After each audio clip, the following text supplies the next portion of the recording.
എനിക്കൊന്നും മനസ്സിലാവുന്നില്ല. അപ്പൊ ഈ ഇരിക്കുന്ന നീ? ഈ ഇരിക്കണം ഞാനില്ലേ? അത് ഞാനല്ല. ഫുള്ള് മോഡൽ വേഷങ്ങളാണല്ലോ. കുറച്ചുകൂടെ മാന്യതയോടെ സംസാരിക്കണം. ഞാനൊരു സെലിബ്രിറ്റിയാണ്, അത് ഓർമ്മ വേണം. ഇവരുടെയൊക്കെ വിചാരം സൂചിച്ചേട്ടൻ മരിച്ചു കഴിഞ്ഞിട്ടാണ് ഞാൻ മോഡേൺ ഡ്രസ് ഇട്ടത്. ഒരു വലിയ തമാശ പറഞ്ഞതല്ലേ, ചിരിക്കണമെങ്കിൽ ചിരിക്കാം. ഒരു പ്രോഗ്രാമിന് പോയപ്പോഴാണ് സൂചേട്ടനുമായിട്ട് ഞങ്ങൾ ഇങ്ങനെ വാക്കുട്ട വൃദ്ധപ്പനെ കൊണ്ട് ഇങ്ങനെ വാ കിച്ചൂട്ടാന്ന് പറഞ്ഞ് വിളിക്കത്തില്ലേ, ഇൻട്രോ കാണിക്കുന്നു, ഫാമിലിയെ കാണിക്കും.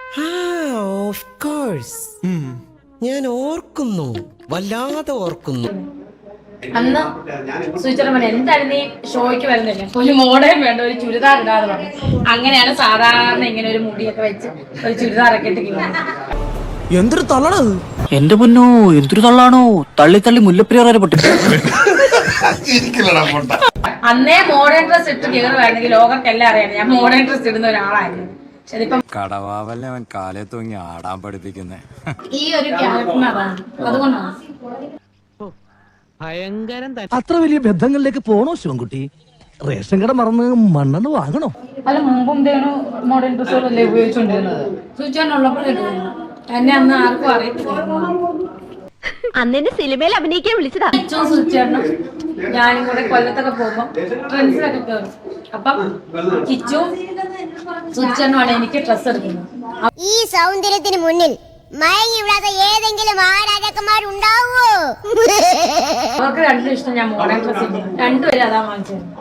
നേരത്തെ ഇങ്ങനെ തന്നെ ഇടുന്ന ഈ സൗന്ദര്യം എനിക്കൊരു ശാപമാവുമോ ഇട്ടുണ്ണാന്?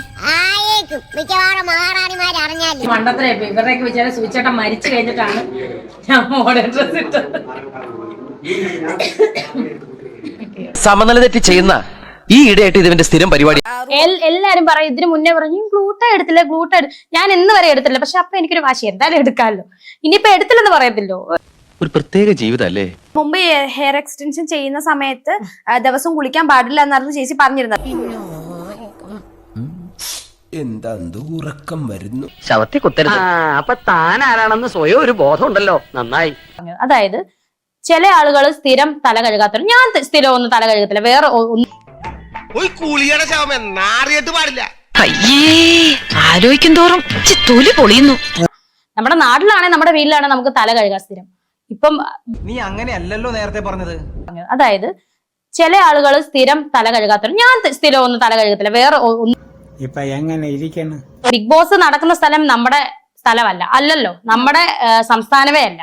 അതൊക്കെ നാട്ടുകാർക്ക് അറിയാവുന്ന കാര്യം. അവിടെ ചെല്ലുമ്പോഴത്തേന് വെള്ളം മാറി കുളിക്കുന്ന ഒരു സംഭവം ഉണ്ട്. അപ്പൊ വെള്ളം മാറി നമ്മുടെ തല കുളിച്ച് എന്തായാലും നമുക്ക് അസുഖം വരും.